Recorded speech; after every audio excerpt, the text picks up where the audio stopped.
மத்தேயு புஸ்தகத்துல 28ஆம் அதிகாரத்துல கடைசி 3 வசனம்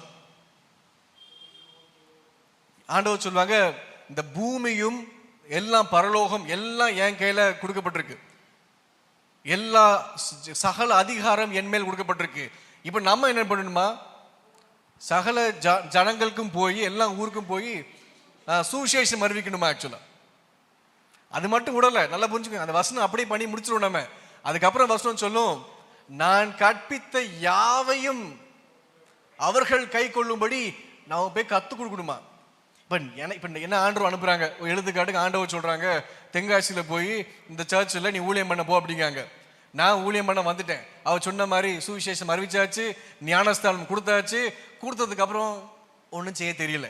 ஏன்னா எனக்கே என்ன பண்ணணும்னு தெரியலன்னா நான் எதை கற்றுக் கொடுப்பேன் உங்களுக்கு?